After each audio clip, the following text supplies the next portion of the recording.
Well, here we have it, guys. It's the next one into the fold. It's a new Challenger, Dodge Challenger. As you can see, she's a beauty. Very happy with being chosen to wrap this American Wonder. Also a personal favourite of mine. I really like the car. Had a Dodge in the past and not particularly impressed with it, but it's an old one, and this one just oozes muscle car, right? So I can't wait to get started on it. She's looking awesome, but it's going to soon be in stealth satin black. Lovely. So I've cleaned all the area, make sure she's nice and dust free, so we can get on and do the strip. Take the door cards off, door handles, and give her a bit of a clean down, a clay bar, and then yeah, we're ready to go. Let's see what she looks like. Subscribe for more.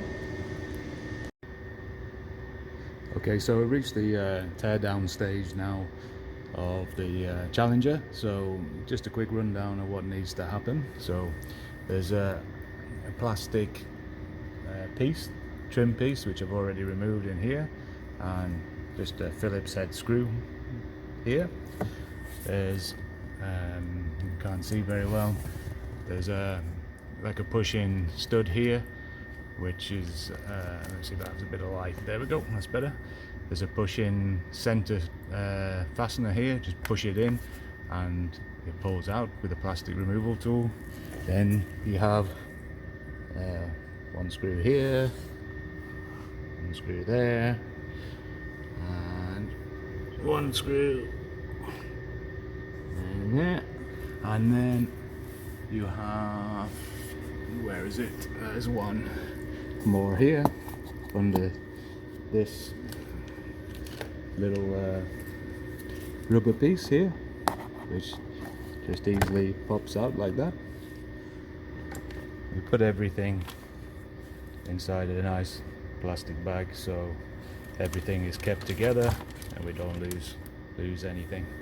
Okay, so there's another screw down here and a little grommet which sits on top of the plunger, the door lock. We just pull that out, keep that for later, back in the plastic bag.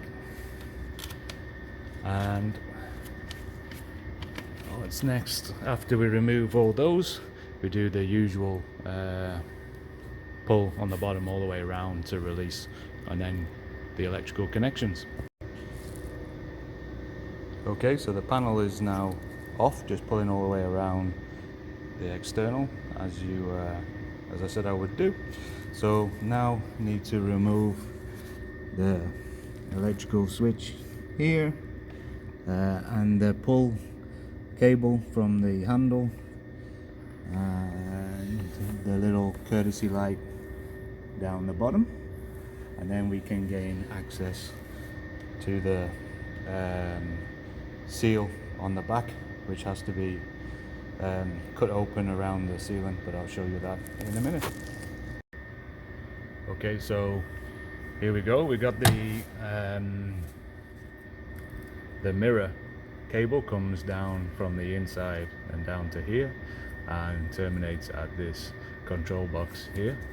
So we're gonna remove this one and this one and this one. To do that, it's just a standard press switch. Yeah, so there's a little tab you press down and pull out. A bit difficult to do whilst holding a camera at the same time. So anyway, I'll show you there. Let's just pull down the tab and pull out. So I'll do that without the camera and come back to you when that's finished. Okay, after removing the connectors down here, which are now free,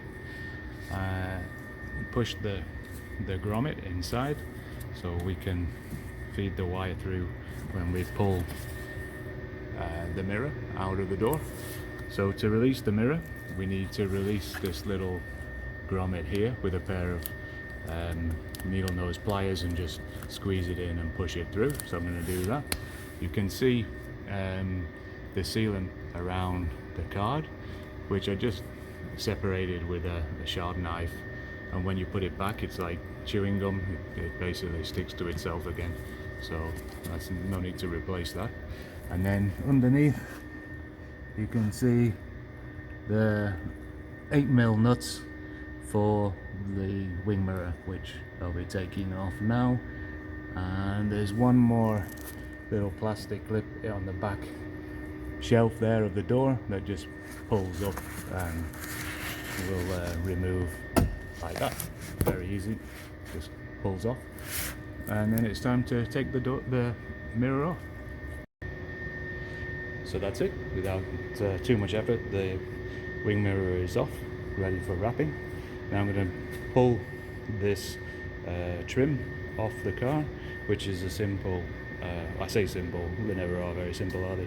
Just pull up, work my way down, pulling all the way, and it just lifts off the car with no issue. And the next thing is obviously to remove the door handle, which means popping this trim off with just a basically pry tool, plastic pry tool. This one, and then release this a little bit, and probably could even do it without taking it off at all, because there's a little hole there with a torque bit. Okay, so we'll find out what size that is and post a link in the, or the information in the video, and I'll do that and get back to you. So I've moved on to the rear lights on the Challenger, and this is one big section. So in order to wrap this, I think it'd be easier to get into this section if I take it off. So lifting it up, and what I can see is these little fasteners, well, big fasteners, chunky fasteners. So just unscrew them across there, another one there, another one there. Sorry if I make you feel sick. And another one there. So I'm going to remove those and then come back. Continuing with removing the rear lights, there's another big fastener at the back here. Just untwist. We've already removed one here, and I will be removing that electrical connector over there. Hopefully they just pull out, he says. Let's see if there's any other fasteners in there. No, it should just pop out after that, but you never know. So yeah, I think that'll be good. We'll see what happens. So yes, indeed, it did just pull out very easy. I will be removing the other side, obviously, and this trim piece here, just to give myself a nice neat finish when it comes to wrapping. The more you remove, obviously, the better the finish is going to look, more like factory. So I'm going to continue with this mirror. God, I am mixing up my words. I'm going to remove this rear lamp and the trim here. Pretty simple, with some just push studs and undo. Should just twist off like this, no problem. Okay, back in a minute. I just removed the stripes from the Challenger with a heat gun.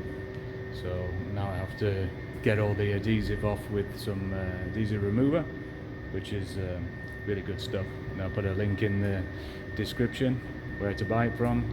It's very good. It's make my life a lot easier.